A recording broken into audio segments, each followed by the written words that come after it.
Muy bien, estudiantes, aquí estamos otro día más en otro templo y vamos a ver en el día de hoy, si Dios nos lo permite, la historia del diluvio.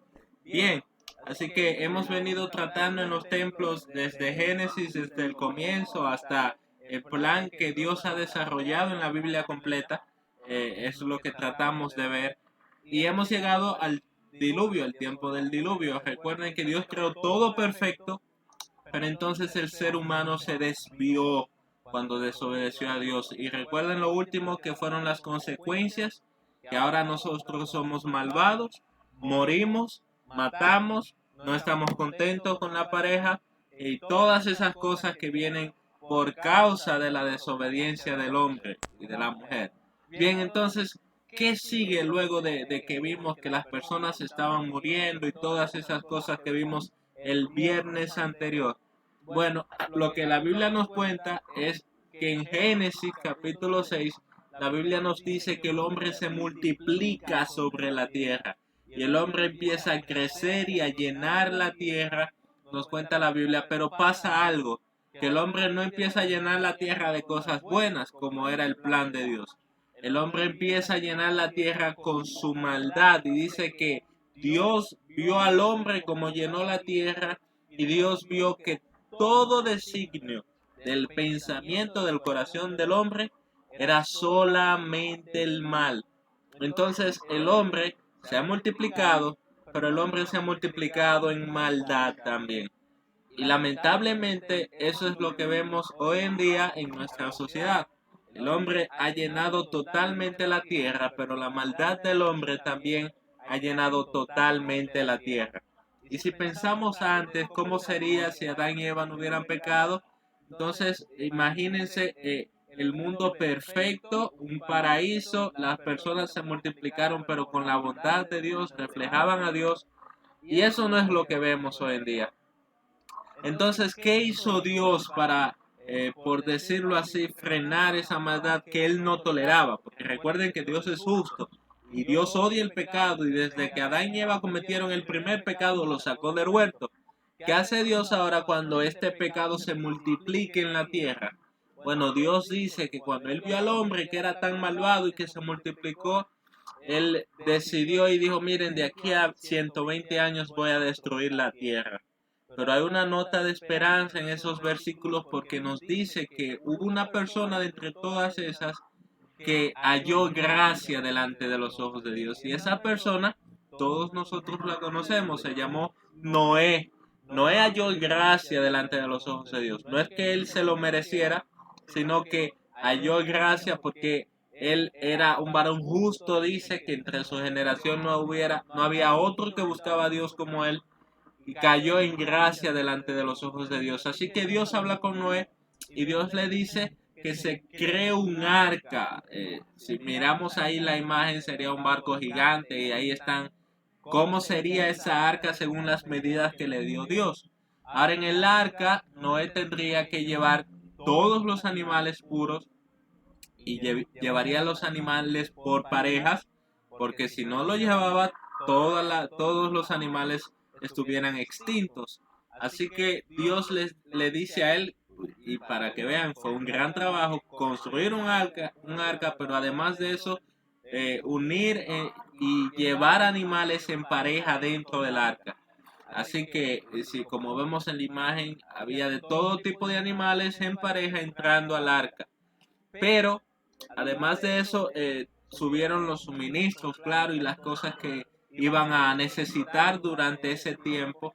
Pero lo que vemos aquí es que nos cuenta la Biblia que ninguna persona, aparte de Noé y su familia, Noé, su esposa, sus tres hijos y las esposas de sus hijos, 8 en total, dice la Biblia, fueron las únicas personas de ese mundo que entraron al arca. Y Noé predicó durante 100, recuerden, 120 años que Dios determinó que iba a destruir el mundo. Noé predicó todo ese tiempo y las personas en todo ese tiempo no buscaron a Dios, no se arrepintieron. Ahora podemos pensar que estas personas eran súper malvadas y la verdad es que todos somos malvados, dice la Biblia, ya lo hemos tratado. Pero lo que dice la Biblia es que las personas en ese tiempo lo que hacían era comer, beber, ellos se casaban y había muchas bodas, hacían todo lo que nosotros hacemos hoy en día. Y no nos diferenciamos en verdad en nada con ellos, porque el problema de ellos no era que se casaban ni nada por el estilo. El problema de ellos era que le habían dado la espalda a Dios en todas sus cosas. Ellos se comían, ellos bebían, tenían fiestas, se casaban, hacían todo lo que hacemos nosotros en nuestras vidas, pero ellos no tenían para nada a Dios en cuenta. Y eso debemos tenerlo presente. Si nosotros estamos viviendo una vida y le estamos dando la espalda a Dios con nuestra vida, entonces hay un serio problema. Y Dios al final de nuestras vidas, estas acciones que nosotros tomamos, también nos va a juzgar. No con un diluvio, porque vamos a ver qué Dios dice luego, pero sí nos va a juzgar por toda la eternidad si no nos arrepentimos. Así que el problema no es que solamente seamos super malvados o que matemos o que mintamos o que robemos, sino que le demos la espalda a Dios con nuestras vidas. Ustedes pueden amar los deportes, no sé, pueden amar videojuegos, pueden amar la moda o cualquier otra cosa que le llame la atención, libros, películas, series, bienes materiales. Y si buscan todo eso en su vida, mientras le dan la espalda a Dios, entonces están en grave pecado. Y eso era lo que pasaba con el mundo en la época de Noé. Ellos hacían todas esas cosas, pero le daban la espalda a Dios. Así que Dios decide destruir al mundo entero con un diluvio. Y dicho sea de paso, en ese mundo todavía no había llovido. Recuerden que en el huerto del Edén, Dios refrescaba la tierra con un rocío solamente, pero no había llovido aún. Así que debía ser algo extraño que Noé le avisara que vendría un diluvio, que agua caería del cielo, cuando eso nunca habría pasado. Entonces nos cuenta la Biblia que Noé entra al arca, su familia junto con él, y Dios abre las fuentes de los cielos. Ahora, debemos saber algo. El mundo en esa época, nos cuenta Génesis que Dios separó, recuerden, el agua con un firmamento, el agua arriba del firmamento y el agua debajo del firmamento, o sea, del cielo.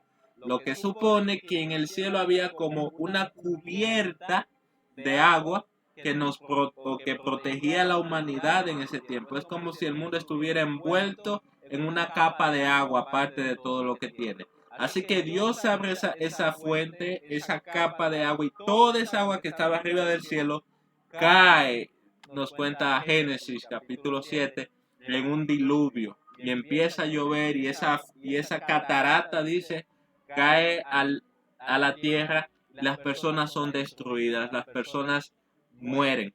Y lo que debemos recordar, estudiantes de esto, es que Dios odia el pecado. Y Dios no solo odia el pecado, sino que Dios también castiga el pecado. Ya castigó a Adán, ya castigó a Eva, castigó a Caín y ahora castiga a la humanidad completa, porque no nos podemos escapar del juicio de Dios. Así que Dios castiga el pecado y debemos saber esto. Y si ustedes no se arrepienten al final de su vida, cuando estén delante de Dios, también serán castigados sus pecados. Pero aparte de que Dios castigue el pecado, la historia también nos enseña que Dios es súper misericordioso, porque nadie merecía quedar vivo. Adán ni Eva merecían vivir. Recuerden que Dios dijo, si comen del árbol van a morir. Y eso no fue lo que pasó. Nadie merecía estar vivo. Noé y su familia no merecían estar vivos, pero Dios tuvo misericordia y los protegió en el arca que hizo Noé.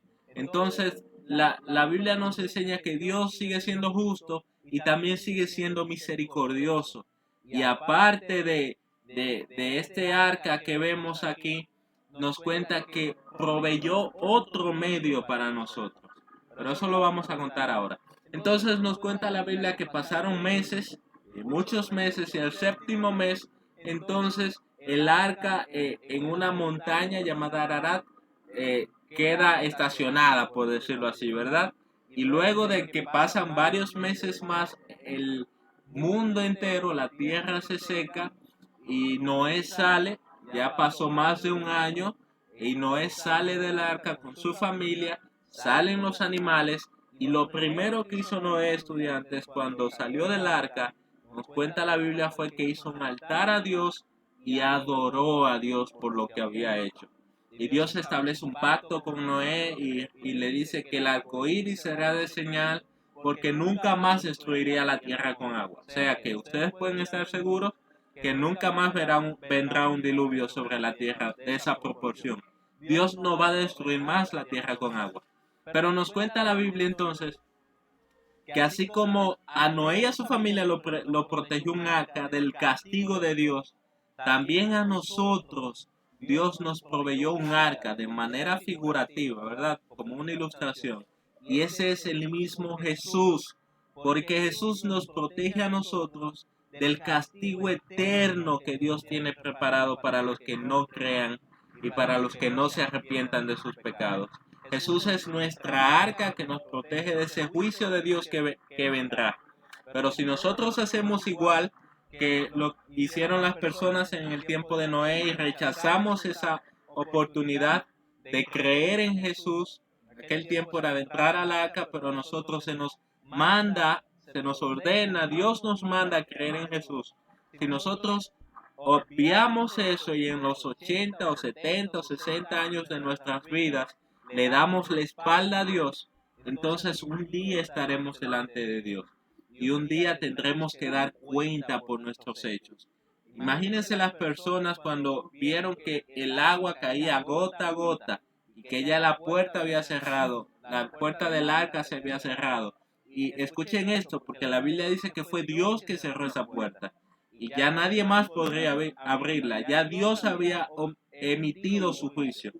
Imagínense esas personas cuando el agua caía y ellos estaban aterrados por el juicio que vendría sobre ellos, pensando en las veces que Noé habló con ellos y ellos no creyeron. Bueno, piensen en eso también ustedes, porque Cristo se nos ofrece a diario y nos hablan de Cristo a diario y que creamos en Jesús y seremos librados del castigo eterno de Dios. Así que yo espero que como Noé y su familia entraron al arca, ustedes también, estudiantes, crean en Jesús, se aferren a Jesús, amen a Jesús y sean librados del castigo que vendrá. Esa es mi oración, esa es mi petición. Así que vamos a orar para terminar este tiempo aquí y luego veremos en los próximos templos que sigue narrando la historia que Dios ha orquestado. Así que oremos. Dios eterno, te damos gracias por este tiempo, que seas tú bendiciéndolo, Señor, y que por favor esa enseñanza haya penetrado en el corazón de algún estudiante y que tú lo hayas tocado, Señor, y que venga a tus pies, que cree en Cristo, que ame a Cristo y que obedezca a Cristo para su salvación. En el nombre de Jesús. Amén. Entonces, estudiantes, nos vamos a ver el próximo templo. Vamos a ver qué Dios sigue haciendo con esta humanidad y cómo Dios va a cambiar esta humanidad perversa y malvada. Y eso lo vamos a ver en el próximo templo. ¿Cuál es el plan de Dios para que esta humanidad perversa vuelva a ser lo que era antes de la caída? Nos vemos.